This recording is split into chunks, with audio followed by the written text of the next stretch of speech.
நாளை நமது நேயர்களுக்கு வணக்கம். இன்னைக்கு நம்ம அரசியல் அரங்கம் நிகழ்ச்சியில அரசியல் தகவல்கள் பத்தி பேசுறதுக்காக துரைராஜ் மற்றும் பாண்டியன் அவர்கள் தான் இணைஞ்சிருக்காங்க. வணக்கம் சார். வணக்கம் சார். ஃபர்ஸ்ட் எல்லாரும் நல்லா பெருமூச்சு விட்டுக்கோங்க. என்னம்மா ஷோவே ஆரம்பிக்கல, அதுக்குள்ளாட்டி பெருமூச்சு வேற விடுறா? ஏன்னா எல்லாரும் அவ்வளவு ஹாப்பியா இருக்காங்க. தமிழக மக்கள் நேரம் ஜாலியா இருப்பாங்க. நான் ஜாலியா இருக்கேன். நான் சொன்னேன்னா இவரும் ஜாலியா இருப்பாரு. இல்ல, எனக்கு என்ன தெரியுதுன்னா, இந்த சின்ராச கையிலேயே பிடிக்க முடியாதுன்ற மாதிரி கேரக்டர். பிடிக்க முடியாது. ஏன்னா நீங்க வந்து தேர்தல் டேட் வந்து அனௌன்ஸ் பண்ணிட்டாங்க. வந்து வீட்டுக்கு போயிட்டாரு. மக்களுக்கு விடிவு கைய தட்டுங்க சார், கைய தட்டுங்க. அப்போ ஆசிய ஒரு உண்மைனா நீங்க வந்து தமிழ்நாட்டு பெண்களுடைய பிரதிநிதியா ஃபீல் பண்ணிட்டு இருக்கீங்க. இனிமேல் வந்து இருக்கிற பெண்கள் எல்லாருக்குமே அவங்களும் பர்சனலா சேஃபா ஃபீல் பண்ணுவாங்க. பெண்களுக்கான ஒரு சேஃப்டி இனிமேல் கண்டிப்பா கிடைக்கும் அப்படின்னு நான் நம்புறேன். ஏன்னா தேர்தல் ஆணைய கட்டுப்பாட்டுல தமிழ்நாடு போயிருச்சு. அதாவது இன்னைக்கு என்ன செய்தி, முக்கியமான செய்தி, வீட்டுக்கு அனுப்பப்பட்டார் ஸ்டாலின். தேர்தல் ஆணைய கட்டுப்பாட்டில் தமிழ்நாடு. ஸ்டாலின் இனி தலைமைச் செயலகத்துக்குள் காலடி வைக்க முடியாது. இதுதான் இன்னைக்கு நியூஸ். மக்களுக்கு உண்மையான விடிவு காலம். இதுதான் நியூஸ். என்னன்னா, நான் விடியல் தரேன், எனக்கு ஓட்டு போடுங்களேன் அப்படின்னு 2021 இதே ஸ்டாலினும் ஸ்டாலினோட குடும்பத்தாரும் ஓட்டு கேட்டு வந்தாங்க. 2026 வரைக்கும் விடியலே வரல. ஆனா இன்னைக்கு தமிழ்நாட்டுக்கு விடியல் வந்திருக்கு. ஏன்னா எலெக்ஷன் டேட் இல்ல.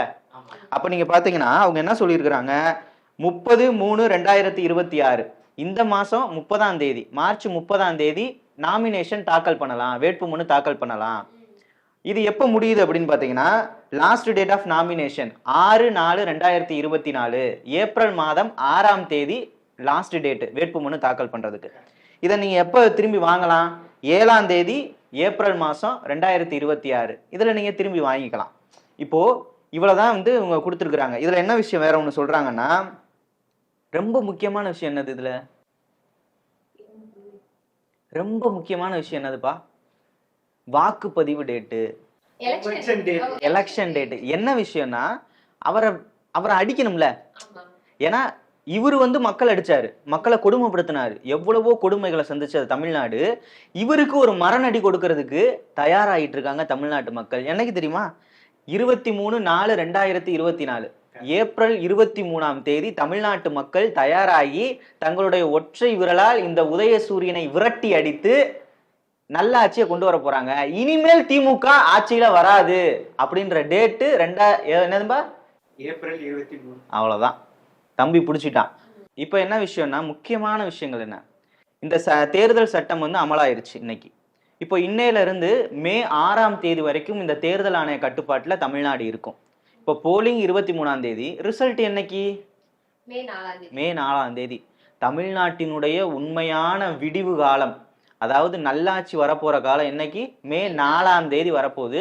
தயவு செய்து தமிழக மக்களுக்கு நம்முடைய வாயிலாக ஒன்னே ஒண்ணுதான் நம்ம கேட்டுக்கிறோம், நல்ல ஆட்சியை தேர்ந்தெடுங்க. இந்த திருட்டு திமுகவை இங்கிருந்து அடிச்சு விரட்டணும். இதே வேங்கை வயல்ல மலம் கலந்த குடிநீரை குடித்து எவ்வளவு பேரு பாதிப்படைஞ்சாங்கன்னு கம்ப்ளைண்ட் பண்ணவங்களே கைது பண்ணவர் தான் இந்த ஸ்டாலின்.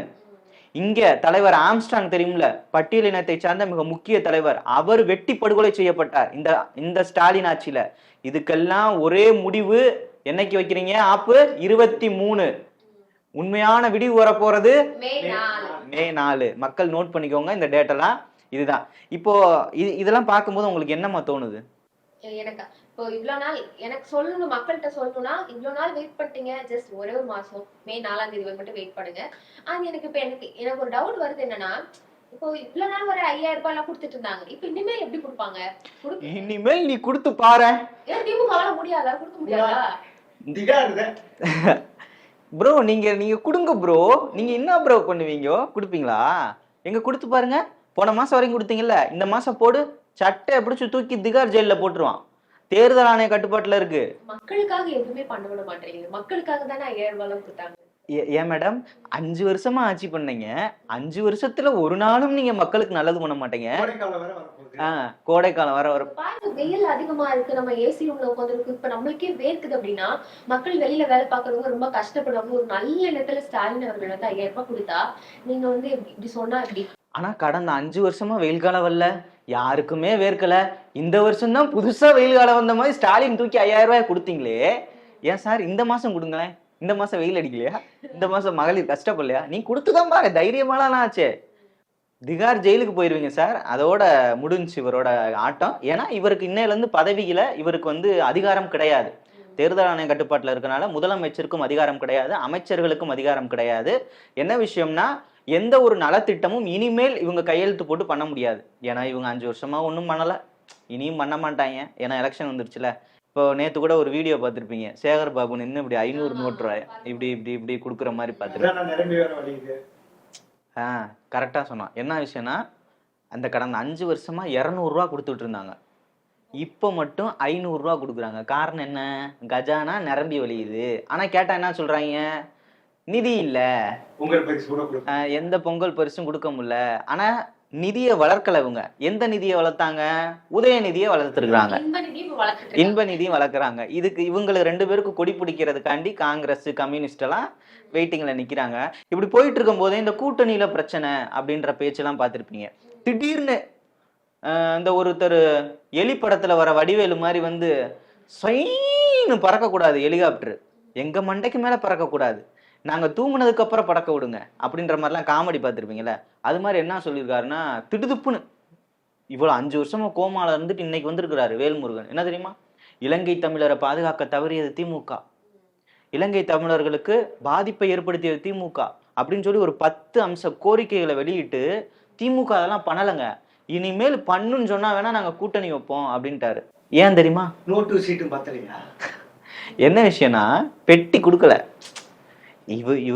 இவர் ஒரு கட்சி நடத்துறாரு, அந்த கட்சிக்கான பெட்டி கொடுக்கல.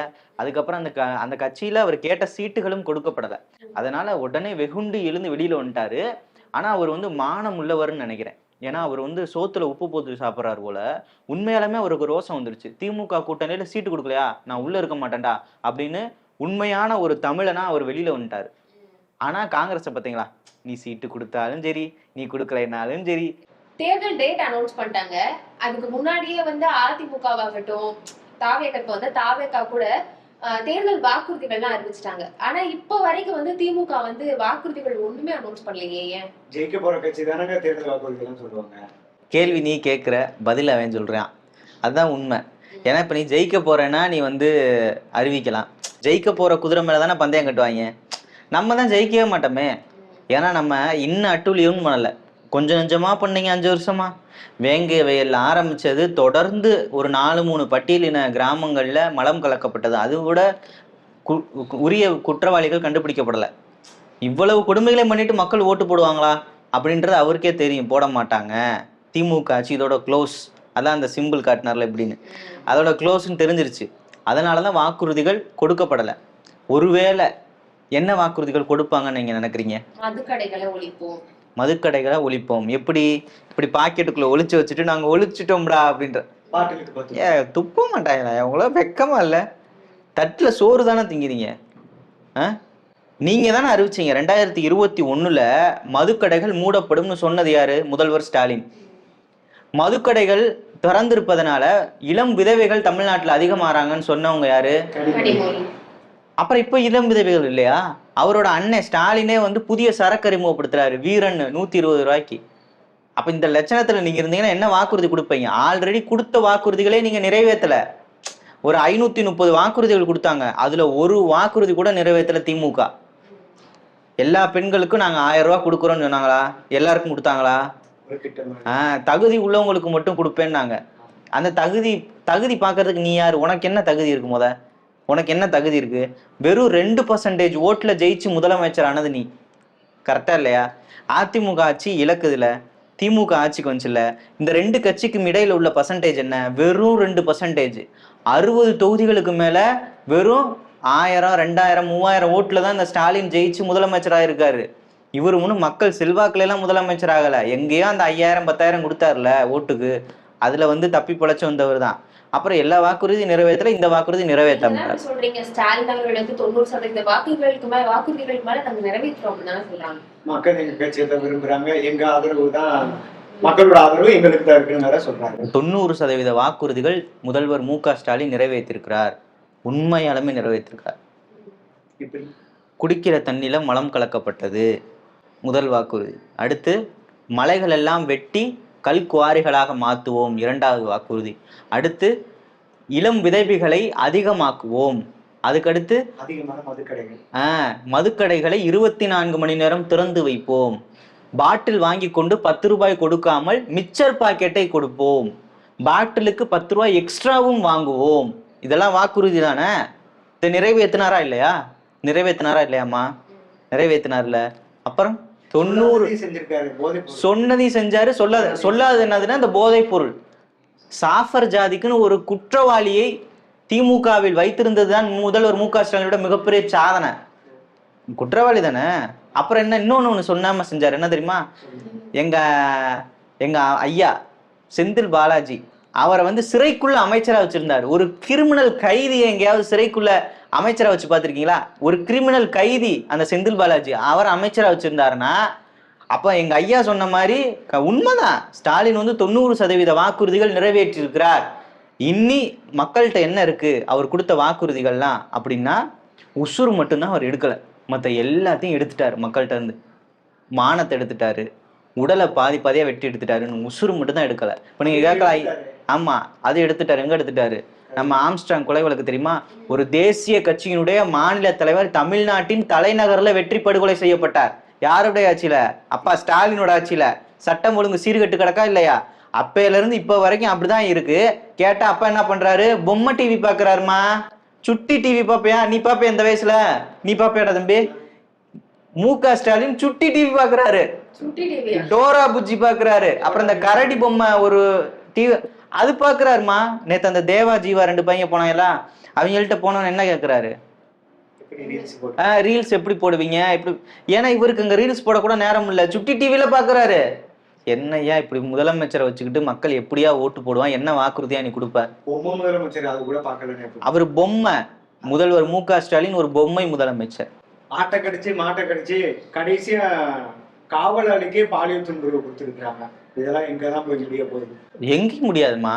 இந்த 2026 தேர்தல்ல அந்த மு க ஸ்டாலின் முதலமைச்சர் இருக்காருல்ல, இப்போ முதலமைச்சர், இதுக்கப்புறம் ஒரு முன்னாள் முதலமைச்சரா மாற போறாரு.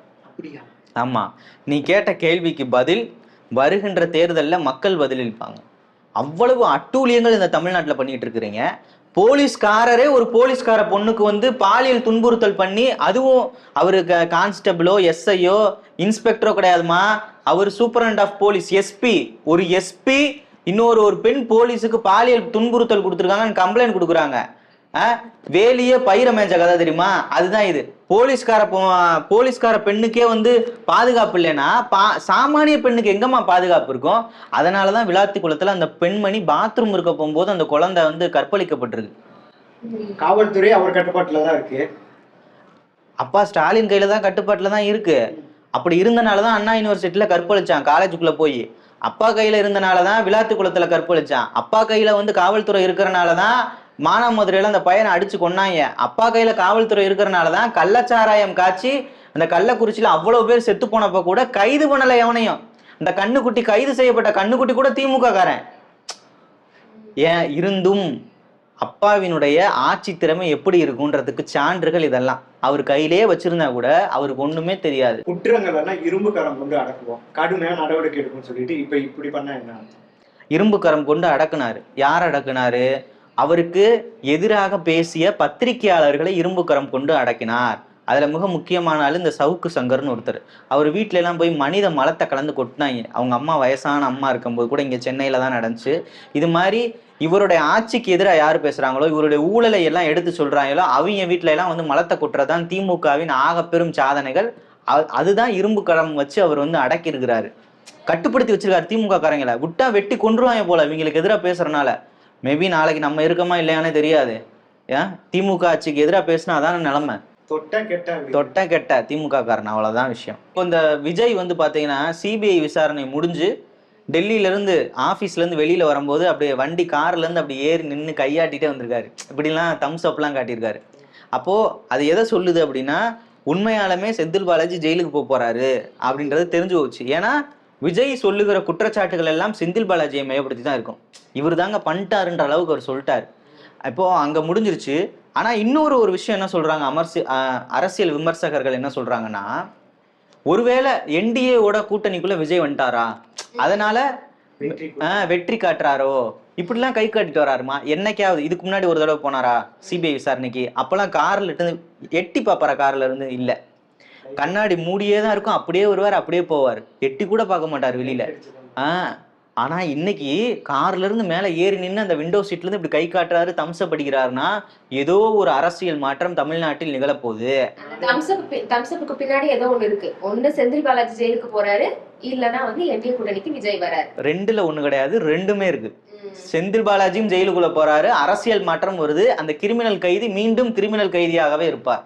மக்களுக்காக இந்த திமுக இதுவரைக்கும் ஒரு நலத்திட்டமும் பண்ணல, எதுவும் செஞ்சதில்லை. அதனால மக்கள் அவங்க வந்து முடிவெடுக்க ஆரம்பிச்சிட்டாங்க. அவர்களுடைய குரலா நம்ம இங்க உட்காந்து பேசிக்கிட்டு இருக்கோம்.